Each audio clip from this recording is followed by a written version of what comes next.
今集同大家一齊參觀一間位於 Warrington 嘅溜標半獨立屋。哇，咁嘅你個沖涼房，你唔沖涼㗎喺度？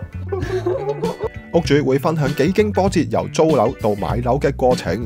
搬4次屋其實都幾麻煩，好痛苦啊！簡直就係呢間屋個總屋價咧就係28萬鎊，咁我哋10% 就即係2萬8鎊咯。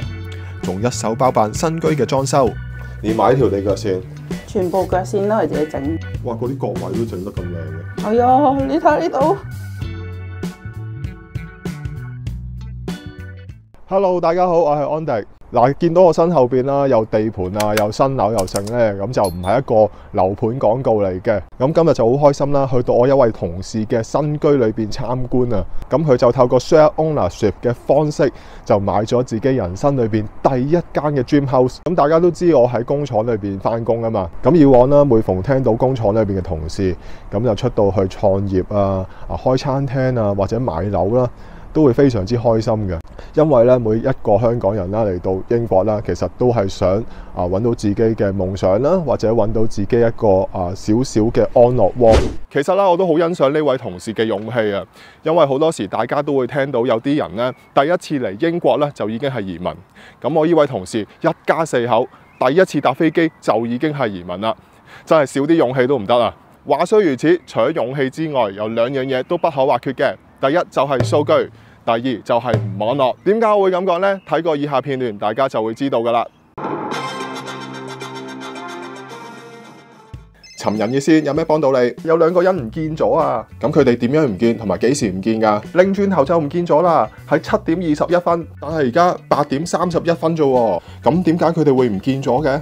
咁你就問得好啦，因為佢哋冇用到 Sally 嘅 eSIM 服務。eSIM 其實等同一張虛擬嘅 SIM 卡，只需要下載1個 App 就可以喺入邊購買適合你嘅上網方案，功能媲美傳統嘅 SIM 卡，而且 Sally 可以喺全球超過200個國家度使用。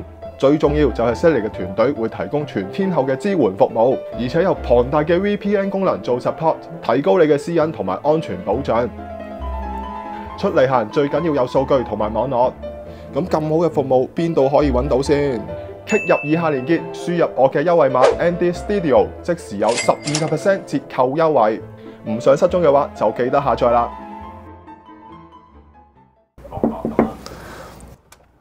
哇！大家搞晒，哇！好靚啊！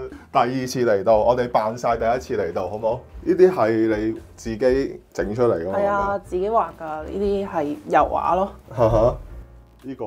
193，呢啲都中意㗎，咁樣你？呢啲唔中意，就係中意佢一個啫。因為有佢啊嘛。佢叫 Dennis 咩？係啊。哦，冇人知喎，唔係我唔知喎。你老公介唔介意㗎？唔介意嘅應該。應該未問過，未諮詢過嘅，即係自己整咗先算啦。係啊。哇，咁嘅你個沖涼房，你唔沖涼㗎喺度？哦，即係之前鋪完地氈。係啊，嗰啲材料嚟嘅，諗住第時擺翻落個屋仔度咯。哦，即係個花園嗰個屋仔未買？未買啊！哦，入唔入到你主人房參觀啊？可以啊。呢度向呢邊係向南。係啊，呢邊向南嘅。個太陽而家幾點啊？而家10點零。10點零。嚇，都照到入嚟喎。12點就照正㗎啦，差唔多。依家係我老公間工作室係啦，幾好喎！我都想有個咁嘅工作室啊！我而家做嘢都係我自己間房啫嘛。其實我覺得自己間房同埋書房分開會好啲。有時你譬如喺書房，即係自己間房做下嘢啦。見到張床好想瞓落去。呢度開始，我記得地氈係有㗎嘛。地氈本身有。係咯，就已經入邊就係自己鋪㗎啦。係啦。連買條地腳線，全部腳線都係自己整。哇！嗰啲角位都整得咁靚嘅。係啊，你睇下呢度。呢度係自己界咧，逐忽界嘅倉鼠。係啊，倉鼠都搬屋。過到嚟呢度肥咗好多添。係咪因為新屋嗰個環境都感覺開心啲？暖咗個胃口好啲。係。超大螢幕，跟住個投影機喺嗰邊。係啊。有冇咁好啊？即係有咁大一埲牆，就咁啱遇到你可以做到呢個咁嘅，即係呢個距離。我哋再睇下廚房啦，好唔好啊？啲廚櫃本身係現成喺度嘅。本身有嘅，係啊，本身裝有個焗爐都係啦，係啊，係咯，雪櫃係咪啊？雪櫃唔係，雪櫃唔係，譬如個抽油煙機都係包埋嘅，係包埋嘅。跟住個天窗影下個天窗先過嚟，睇下個天窗先。哇！即係呢個採光，我覺得係咯，即係我上次都有話咯，一流真係拍片係一流呢個位咧。好啊，咩意思啊？哇！都好高喎個樓底，其實好高啊！即係同我哋啲舊屋嗰啲比較係高咗1/3都有啊！我諗有啊，有分別。Wendy 一家嚟到英國3年裏邊，曾經租住過4笪地方，每次搬屋都可以話係身心疲累，而且面對住業主加租，所以衍生出置業嘅計劃。但係喺資金未係好充裕嘅情況底下，究竟佢可以點做呢？我哋一齊聽下佢哋嘅心路歷程。嚟咗英國3年咯。咁當初嚟嘅嗰陣時就租樓先啦，跟住去到幾耐之後咧，就買到而家呢層樓。上年11月係咯，即係早幾個月啦，即係差唔多嚟咗3年英國啦，咁就可以就置業啦。咁樣當初嚟到英國嗰陣時候，你到而家啦，租過幾多次樓，跟住去到而家先至擁有自己呢一層樓咧？嚴格嚟講2次嘅。係嚴格嚟講2次嘅，但係我哋搬過好多次咯。點解嘅？因為我哋到步嗰陣時候咧就 Airbnb 嘅。嗰陣時住 B&B 嗰陣時咧就 hea 得就係，咁就冇乜時間啊！個 B&B 個期咧就差唔多完啊嘛，跟住好急啦，又揾唔到其他屋喎，跟住後尾咪有個香港人就揾我哋頂租嗰啲咁樣咯，即係1個月左右啦。我頂租嗰1個月咧就再去揾屋咯。咁你去完曼城 Wellington 已經第3間屋噶咯，算係。係。你 Wellington 都仲搬過一次噶嘛？係啊。第4呢個咪第5咯。係啊，第5個啦。即係已經搬過4次屋噶咯。係啊。哇！咁你覺得點啊？搬4次屋其實都幾麻煩。好痛苦啊！簡直就係。其實你都覺得好頻撲啦，係咁搬屋，所以就衍生咗買樓嗰個打算啦，係咪咧？呢個其一個原因。係。第二個原因就係發現個租金呢幾年升得好犀利。第3年開始就想加租，咁就諗住加100磅嘅。咁即係總 total 咧就要俾1000磅租咯。係啦。即係個加幅都差唔多11%係嘛？係咯。都 OK 嘅其實但係佢嗰份租約就加啲條款加得好離譜，條款咩有啲咩壞咗啊，爛咗啊，間屋有啲咩結構嗰啲咁樣嘅嘢，記得你講過係咯，總之都係入我哋數，入租客數，同埋所有啲唔知乜鬼嘅律師費嗰啲都係入我哋數，即係如果我哋欠租啊嗰啲咁樣嘅咯，欠租嗰啲嘢啊，跟住佢要揾律師嘅話，嗰個律師費就由我哋負責。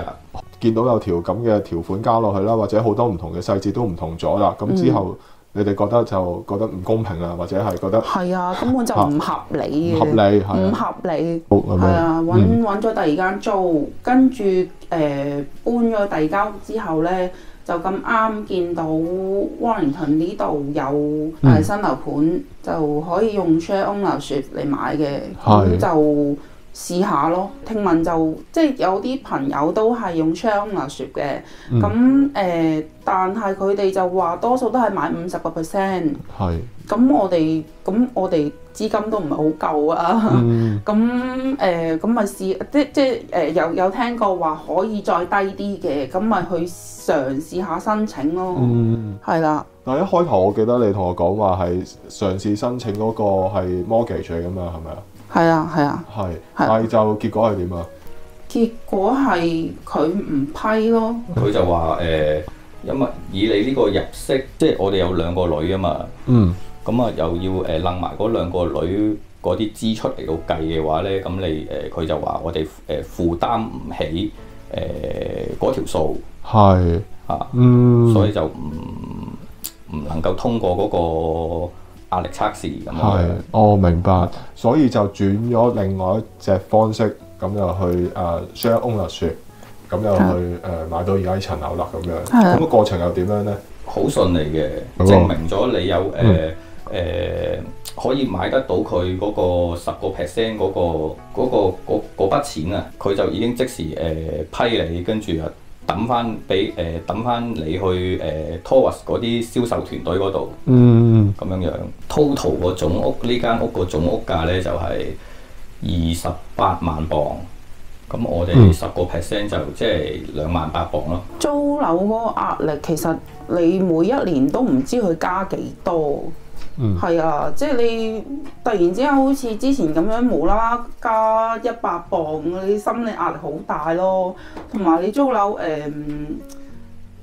又唔知個業主係點樣玩咧，又驚即係人生路不熟，又驚佢會趕你走。咁你始終帶住2個小朋友，又唔知點樣趕住去揾，又唔係識好多朋友。即係都之前揾屋都覺得呢度揾屋都好難嘅，即係揾屋租係好難嘅事嚟嘅。對於我哋嚟講，英文又唔識啦，唔係咁好啫，係啊，唔係你主要唔識嘅。同埋我聽聞租屋係多數啲人都係睇你資金嘅，係啦，因為我哋租完即係第一間屋，咁我哋揾第二間屋嘅時候咧。咁有好多都係同我哋講話，你嘅資金唔夠，係啦，所以就唔租俾你，就咁咯。或者係本身有份正職去俾佢知道你係有穩定嘅收入咁樣，係咪？有正職係，但係都要都要存款會好啲。係啦，係。你個入息要高咯，好似唔知高佢幾個 percent 啊？存款又要高。而家買一層樓一個壓力會係咪有轉變咧？都有㗎，即係而家冇咁大壓力咯。起碼你知道佢加租係加幾多先啦，即係唔會話加得好離譜。佢會話定俾你聽係跟消費者物價指數啊，係咪？係新嗰隻消費者物價指數，起碼你知道係加幾多錢先啦。即係你而家擁有10%嗰個業權啦，咁之後交租嗰個部分大概要幾多錢啊？總屋價減翻而家買咗10% 之後，再乘翻2.75% 啊！但係嗰2.75係個基數嚟㗎嘛，會變㗎？2.75係唔會變嘅，咁暫時唔會變咯。即係都有少少機會會。佢好似係政府規定啊嘛。係。OK。好似係。咁未必會變，除非政府話可以俾你變啊，咁就可以變，就唔可以俾佢立亂話出年我可能要去到3或者4咁啊，唔可以咁樣。咁而家交緊幾多租啊？即係之前都仲係交緊600磅啫，係跟住上個月話要加租啦，嚟緊呢個4月，係啦，加到幾多啊？加好似十零磅啊咁樣喺一個合理範圍內啦，即係可能而家係610幾磅咁樣，咁好合理喎，比起你之前。哇！一加成100磅租咁樣，嗰個程度差好遠啦，都已經。因為始終佢私人業主，咁佢想加幾多啊？加幾多㗎嘛？咁呢度就會有一個限制啦，喺度係啊。咁係咪要好快做呢個決定啊？即係佢話俾你聽，得返3間俾你揀，咁樣你要就要就咁樣就要快做決定啦，咁樣係咪？係啊，因為我哋嗰陣時都日日都係咁上網去睇翻佢嗰個房協嗰個網頁咧，咁啊見到佢嗰啲屋嗰個流失率都幾大下，即係俾人買咗個速度，嗰個去貨速度好快咁樣。咁你呢度係睇到，直至到佢決定要買啦，咁樣係有幾多？即係幾多時間？即日已經揀咗㗎啦，已經。即係你係即日見到呢一間屋。然後可能上晝見到，下晝就已經要做決定咁樣咯。係啊，我哋嗰陣時係咯，因為驚啊嘛，即係你而家睇啱咗，過幾日冇咗就冇咗噶咯喎。OK，你係上晝嚟到睇咗現場呢間屋？現場未睇㗎，佢嗰陣時你仲未睇添㗎？網上面睇添，但係知道個位置係即係可能係呢間屋嘅咩門牌、咩位置咁樣話俾你聽，係呢一個位嘅。門牌唔知嘅，定係知 number 啊啫，即係佢哋有個佢算係代號嗰啲咁樣咯。OK， 總之就知道啲咩位啦，就唔係話求其一個屋型就俾可能你唔知邊個單位。係知道呢個位嘅，係直頭知道呢個位嘅。你上晝睇完嗰個網上面睇完，下晝已經要做決定。上晝睇完即刻落決定㗎啦，唔使等下晝㗎啦。即係直頭要俾錢添㗎咯喎，嗰個決定。嗰陣時未俾嘅，但係佢會話會 hold 俾我哋咯。哦，但係要俾少少訂金之類咁樣。都唔使，乜都冇，即係口頭協議啦，算係一個。咁樣幾時要俾咗第一個訂金嘅？好似過咗，好似過咗好耐喎。呢個我都覺得奇怪。但係佢唔記得咗收呀？唔知啊，佢就係我哋嗰陣時就係因為驚會冇咗呢間屋啊，俾人霸咗，所以都係咁追佢話可唔可以即係我哋要求落訂。要 hold 住呢間屋佢咁，但係佢又話唔使嘅。佢話唔使驚冇咗間屋嘅，佢個網站嗰啲唔可信嘅咁樣咯。係啊，即係個網站有講話要落訂，但係其實佢又佢自己話個程序又唔使住啦，咁得意嘅。係啊，即係好似老細少聽啲啊呢個情況。跟住幾時去到即係正式俾晒所有個10% 咁樣？嗰個就去到交換合同嗰一日，即係交鎖匙嗰一日咯，就係試下申請啦。咁佢個網咧就會問你一啲資料，同埋你係咪首次置業啦？存款唔可以超過，唔記得咗嗰個金額幾多？係，總之唔可以太多錢喺個戶口度，因為呢個計劃其實係幫一啲比較唔係資金太充裕嘅人去即係參與嘅咁樣，係啦，同埋係咪唔？我記得係咪唔可以曾經有個物業咁樣㗎？唔能夠買個樓咯，即係曾經做過業主咯。係全世界都係，唔係淨係講英國裏邊。係啦。哦，OK。嗰時你同我講話咧，你嚟英國之前咧係完全未搭過飛機嘅，我記得你好似同我講過。驚唔驚嗰陣時？嗰陣時係好驚嘅。我而家揸車都會有㗎。咁我開頭揸車都會有㗎，成日咧揸下咧會諗下，死啦！我會唔會撞埋去啊？嗰啲咁樣啦。即係如果有空難嘅話，我會要點樣應付？因為我兩個女咧坐喺前面啦，成日我係瞓唔到覺嘅。哇！好 panic 喎，即係好驚慌㗎喎。對於你第一次，你嘅第一次。但係我見到我兩個女又冇事喎，咁佢哋好開心喎。佢哋都係第一次搭㗎嘛。係啊，佢哋都係第一次搭，我就好驚咯，不停喺度諗緊如果有意外啊，有啲咩氣流嗰啲，咁我兩個女會唔會驚啊？我要點樣保護佢哋咯？我其實係想呢個係搭飛機嗰時嗰種驚恐嘅，但我想講係你第一次去到一個完全陌生嘅地方，因為你之前你未離開過香港啦，或者你翻大陸嗰啲唔計啦，你未正式搭嗰個飛機去一個陌生嘅地方，嗰種嘅心態會唔會令到你係好多擔心喺度？我去到邊度都適應到嘅。但係你未試過啊嘛，即係你未有呢個經驗啊嘛。但係我會即係我係一個好有冒險精神嘅人嚟嘅。點解會令到你可以有呢個打算離開一個自己熟悉嘅地方，去到一個完全陌生嘅地方？都係因為兩個小朋友咯，係啊。咁佢哋讀書壓力大啊嘛，咁有呢個機會可以俾佢哋過翻個正常嘅童年嘅，咁咪過嚟呢邊咯。係啦。其實我同我老公喺香港都壓力大嘅，因為我哋都係住公屋嗰啲啦，都唔係話好有錢啦。咁佢翻工壓力大到都叫抑鬱啦，算係。但係佢自己又唔知嘅。咁我自己本身都有抑鬱嘅，咁過咗嚟就好好多咯。個抑鬱就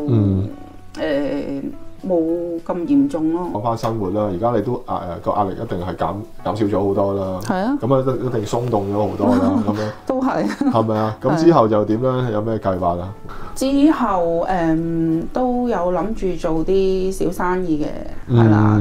因為我有即開公仔啦。咁就諗住擺下市集啊，擺喺人哋鋪頭嗰度寄賣咁樣咯。係，咁你會唔會有啲咩建議俾一啲香港人呢？即係可能啱啱嚟到又好啦，或者嚟咗都幾耐都好啦。可能佢哋嘅打算都係買樓嘅。